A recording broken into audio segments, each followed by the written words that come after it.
O céu já estava tingido de tons alaranjados quando eu saí de casa, montando minha moto e acelerando em direção ao sítio do meu avô.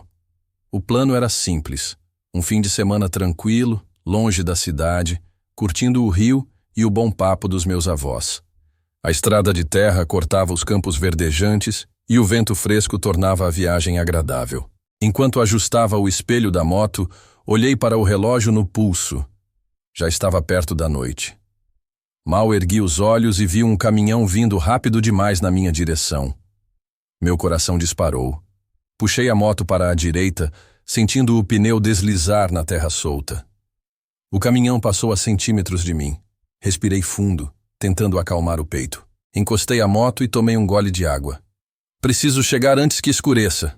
Peguei a mochila e joguei sobre os ombros, mas, ao tentar ligar a moto, ela não respondeu.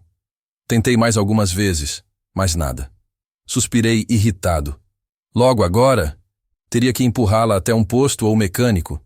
O sol desaparecia no horizonte quando comecei a caminhar.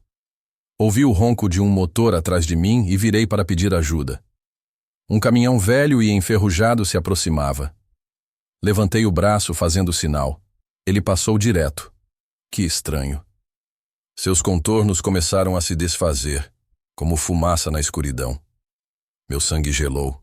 Segui adiante, o coração acelerado, quando um grito cortou o silêncio da estrada. Socorro! Me ajuda! Me virei rapidamente e iluminei com a lanterna do celular. Havia uma mulher caída no meio do caminho, a perna torcida em um ângulo impossível, sangue escorrendo de sua boca. Ajoelhei ao seu lado. Calma, vou chamar uma ambulância. Digitei os números tremendo, mas ao erguer a cabeça, ela havia sumido. O chão ainda tinha manchas vermelhas, mas a mulher não estava mais ali. Meu peito apertou. Isso não pode estar acontecendo. Apressei o passo com minha moto ao lado. Cochichos vinham das margens da estrada, sussurros que eu não conseguia entender. Finalmente vi a luz de um posto de gasolina ao longe. Graças a Deus. Corri até o frentista. Moço, minha moto parou. Pode me ajudar? Ele me olhou fixamente antes de abrir a boca e cuspir sangue. Você não vai a lugar nenhum. Sua risada ecoou pelo posto enquanto as luzes piscavam e se apagavam completamente. Corri, deixando a moto para trás. Um carro se aproximava e fiz sinal desesperado. Ele parou. Me leva daqui!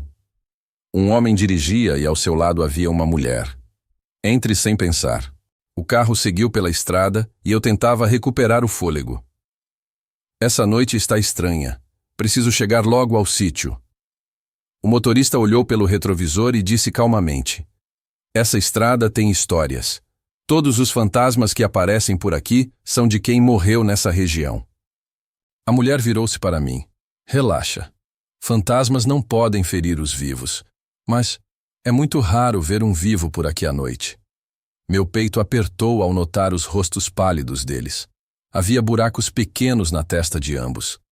Nós morremos aqui há alguns anos. Minha respiração ficou irregular. Me deixem sair! O carro parou próximo a um grupo de bombeiros e policiais. Saí correndo. Então vi. Meu coração congelou. No chão, ao lado da moto, havia um corpo. O motorista do caminhão que quase me atropelou explicava. Foi tudo rápido demais. A moto estava perto. Eu não consegui desviar a tempo. Um policial se aproximou e descobriu o rosto do morto. Era eu. Meu próprio corpo, pálido e imóvel. O policial verificou o pulso e balançou a cabeça. Infelizmente, ele não resistiu. Uma lágrima escorreu pelo meu rosto. Eu só queria aproveitar o fim de semana, mas essa foi a minha última viagem. Após atravessarmos um cruzamento de uma antiga ferrovia, a cidade de Campos ficou ainda mais visível. Íamos ficar lá por cerca de 3 horas, apenas para deixar uma encomenda de bolos e voltar para Carabuçu ainda naquele dia. Sabia que quando venho aqui, sinto vontade de não voltar mais para nossa cidade. Tenho vontade de ficar em uma maior como esta, disse Fabíola, sorrindo e beliscando meu cotovelo. Após atravessarmos um cruzamento de uma antiga ferrovia, a cidade de Campos ficou ainda mais visível. Íamos ficar lá por cerca de 3 horas, apenas para deixar uma encomenda de bolos e voltar para Carabuçu ainda naquele dia. Sabia que quando venho aqui, sinto vontade de não voltar mais para nossa cidade. Tenho vontade de ficar em uma maior como esta, disse Fabíola, sorrindo e beliscando meu cotovelo. Após a entrega dos bolos e a compra de mantimentos, seguimos para casa. Já eram 18 horas quando chegamos ao trevo de Carabuçu. Fabíola havia pegado no sono, e um céu alaranjado coloria o nosso caminho. A estrada de barro que levava à nossa casa se tornava cada vez mais escura, iluminada apenas pela lua e os faróis do carro. Quando passamos pela lagoa próxima à nossa casa, ouvi um som vindo da água. Era um ruído baixo, um movimento sutil, mas estranhamente intenso para um local onde não havia peixes nem qualquer vida. Parei o carro e olhei para Fabíola, que dormia profundamente. A curiosidade me venceu, como sempre.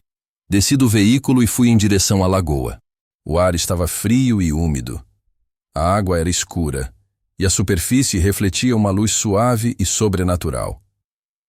Dei alguns passos cautelosos pela margem, tentando encontrar a origem do som. Foi então que ouvi uma voz suave e envolvente, chamando meu nome. Eduarda.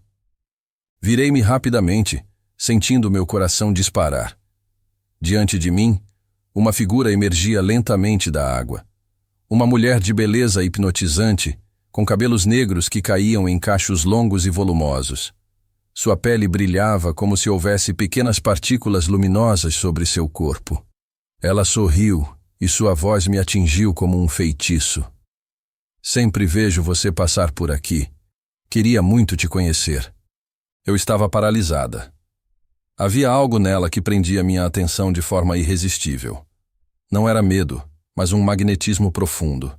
Ela se aproximou de mim, tocando meus cabelos com suavidade. O tempo parecia ter desacelerado. Sua presença era inebriante, e por um momento me senti completamente entregue. Mas então, algo nela mudou. Seu sorriso se tornou exagerado. Os olhos, profundos demais, refletiam uma escuridão que não pertencia àquela noite. Você pode ficar comigo, ela sussurrou. Um arrepio subiu por minha coluna. Antes que pudesse reagir, senti um peso em meu peito, uma pressão invisível que me impedia de me mover. Lutei contra aquela sensação estranha, mas sua presença se intensificava ao meu redor, como se o próprio ar estivesse sendo absorvido por ela. Meu corpo começou a fraquejar, e minha visão se tornou turva. No último segundo, um som distante me puxou de volta à realidade. A voz de Fabíola. Eduarda, o que você está fazendo aí? Gritou ela, acordando dentro do carro. A mulher da lagoa recuou, soltando-me. Seu olhar permaneceu preso ao meu, como uma promessa silenciosa. Sem pensar duas vezes, corri de volta para o carro, respirando pesadamente. Entrei, fechei a porta e olhei pelo retrovisor. A lagoa estava calma novamente, como se nada tivesse acontecido. O que houve?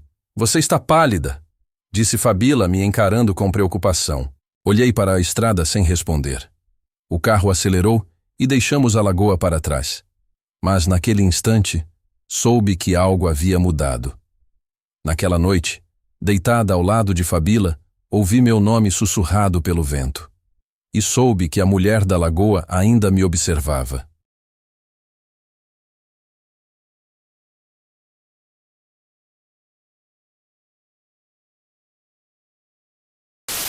Era uma noite abafada na roça, e o silêncio era quebrado apenas pelo som dos grilos e do vento que balançava as folhas das árvores. Eu estava na varanda, olhando para o céu estrelado, quando ouvi um barulho estranho vindo do curral. Era um som baixo, quase como um gemido, mas carregado de algo que me fez arrepiar. Você ouviu isso, João?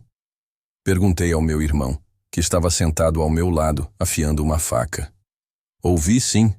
Parece que vem do curral, respondeu ele, levantando-se com um olhar preocupado.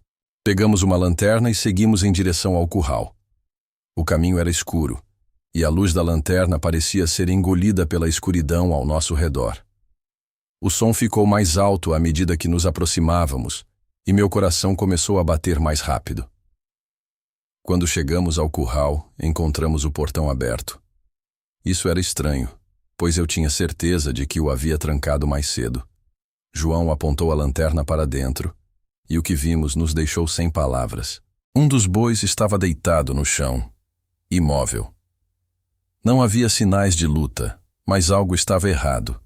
Sua pele parecia pálida, quase translúcida, e seus olhos estavam abertos, mas sem vida. O que será que aconteceu com ele? Perguntei, tentando controlar o tremor na minha voz. Não sei, mas isso não é normal. Vamos dar uma olhada ao redor, disse João, enquanto começava a examinar o curral. Enquanto ele investigava, senti um calafrio percorrer minha espinha. Era como se algo estivesse nos observando. Olhei ao redor, mas não vi nada além da escuridão. De repente, ouvimos um som alto vindo do galinheiro. Corremos para lá, e o que encontramos foi ainda mais perturbador. As galinhas estavam todas amontoadas em um canto, como se estivessem tentando se proteger de algo. Alguma coisa está aqui com a gente, sussurrei, sentindo o medo tomar conta de mim. João acenou com a cabeça, concordando. Ele pegou um pedaço de madeira e começou a bater no chão, tentando espantar o que quer que fosse. Mas o silêncio que se seguiu foi ainda mais assustador. Foi então que vimos algo se mover na escuridão. Era rápido, quase impossível de acompanhar com os olhos. João apontou a lanterna, mas não conseguimos identificar o que era. Acho melhor voltarmos para casa, sugeri, sentindo que estávamos em perigo. Não podemos deixar os animais assim. Precisamos descobrir o que está acontecendo, respondeu João determinado. Continuamos a procurar, mas a sensação de estar sendo observados só aumentava. Cada sombra parecia esconder algo, e cada som parecia mais ameaçador. Finalmente, decidimos voltar para casa. Mas ao chegarmos na varanda, percebemos que algo estava errado. A porta estava aberta e as luzes estavam apagadas. Você deixou a porta aberta? Perguntei, tentando esconder o pânico na minha voz. Não, eu a tranquei antes de sairmos, respondeu João com o rosto sério. Entramos na casa com cuidado, e o que encontramos nos deixou aterrorizados. A sala estava revirada como se algo tivesse passado por ali em busca de algo. O que está acontecendo aqui? Perguntei, sentindo as lágrimas começarem a se formar nos meus olhos. Antes que João pudesse responder, ouvimos um som vindo do quarto. Era um som baixo, quase como um sussurro, mas carregado de algo que nos fez congelar. Não estamos sozinhos, disse João, segurando minha mão com força. E foi então que vimos. Uma sombra se moveu rapidamente pelo corredor, desaparecendo na escuridão. Não sabíamos o que era, mas sabíamos que não estávamos seguros. Naquela noite ficamos acordados, esperando o amanhecer. Mas o que quer que estivesse lá fora, ou talvez dentro da casa, não nos deixou em paz.